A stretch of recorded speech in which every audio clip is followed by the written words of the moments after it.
And of course I was one of the people who helped start Greenpeace, and sometimes I feel responsible for what's happened because it's gone so bad. But somebody reminded me that many organizations start out with these noble intentions with volunteers, like I was for many years, and then eventually you end up becoming a kind of business because you've got payroll to meet and you've got 20 employees and you're the boss and you've got to figure out how to keep this thing rolling. And you want, when I was there, I tried to make sure that our campaigns were based on truth and that they were serious issues such as nuclear weapons and saving whales from extinction and toxics going into the air and water. Those are the main things we focused on through the years. And you have to make payroll at the same time. And so you want to get people's attention and you want to get their support for what you're doing. But the next stage is quite often that it turns from a business into a racket. And Greenpeace turned into a racket as I was leaving it, because they decided they were going to campaign to ban chlorine worldwide. And of course chlorine is a very toxic compound as an element, but it's also a very important element for public health and medicine. I remind people, when I was a kid, iodine was the most important thing in the medicine chest as an antiseptic to prevent infection in a cut. And iodine is in the same family of elements as chlorine and fluorine and bromine. They're all very antiseptic. In other words, they kill bacteria.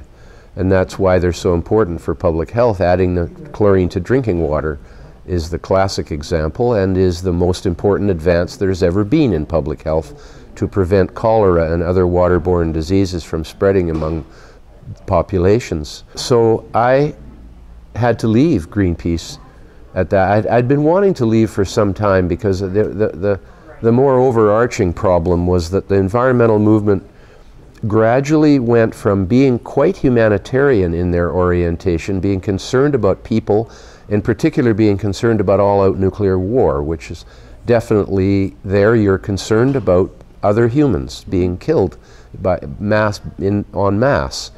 And but as we moved along, Greenpeace, which had been a unique synthesis of the long-standing peace movement in history, beginning with, say, Socrates, Martin Luther King, Gandhi, that sort of non-violent civil disobedience theme throughout history.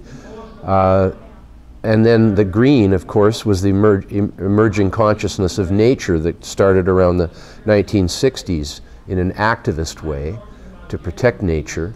The green sort of ended up being all there was, and the peace kind of got dropped off along the way. And by the time I left Greenpeace, humans were regularly being characterized as the enemies of the earth. And it's as if humans are the only bad species.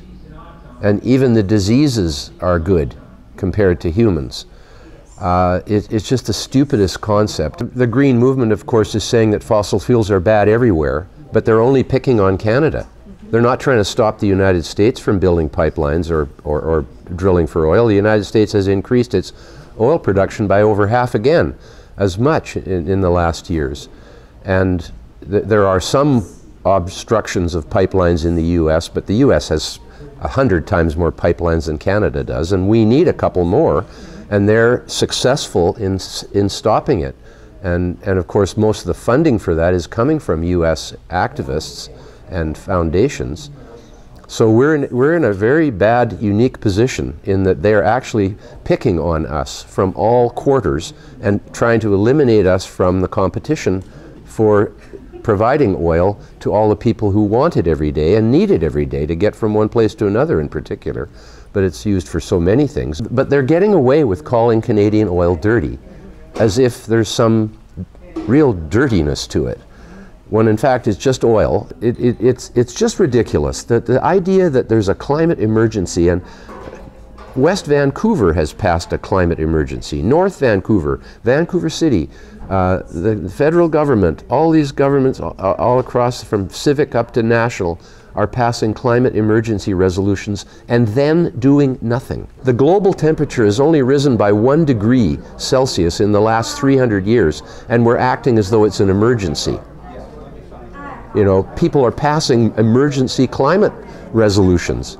It is the most gratuitous virtue signaling that could possibly exist.